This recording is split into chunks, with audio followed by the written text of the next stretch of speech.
All right, music theory. Page 3 was time signature and meter. Page 4 was good things to know. I'm just using a mini book right now, so I don't have it.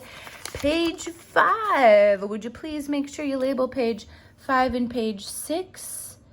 Page 5 is going to be a review from last year. So if you know where you're going with this, feel free to skip ahead.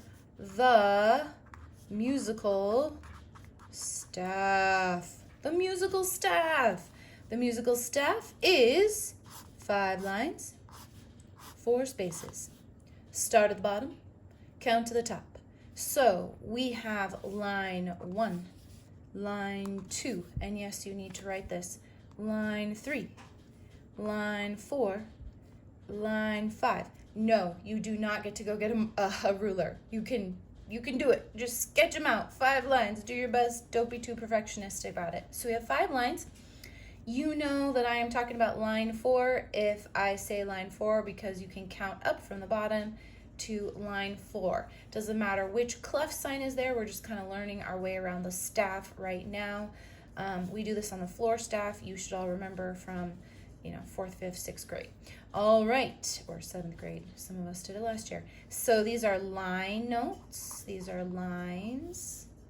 And here are the spaces. We call this space 1. We start at the bottom. Here's space 2. Here's space 3. And here's space 4. Now, there can be space and line notes above and below the staff. We don't continue numbering them. We're just numbering the lines and spaces. These are spaces on the staff. All right. Ledger lines, and this is going to be the next part of our page here. Ledger lines extend the staff. So go ahead and define that, and then with the rest of your space, sketch out 5 lines, 4 spaces. So we have one last staff, and go ahead and draw a couple little lines below and above the staff. So down here you could do a space note. Up here you could do a line note.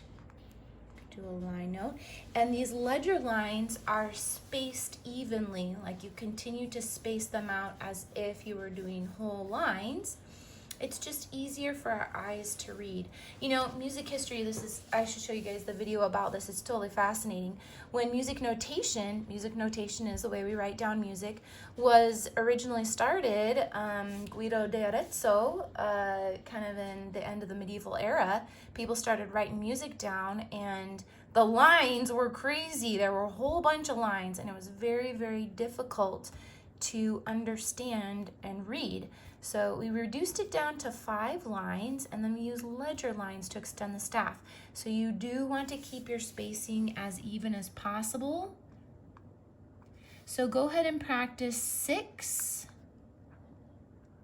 notes that occur above and below the staff. And I'll do this one down here. It's not uncommon to see 3 or 4, 3 ledger lines is not uncommon, especially if you play piano. So this is page 5. This is all about the staff.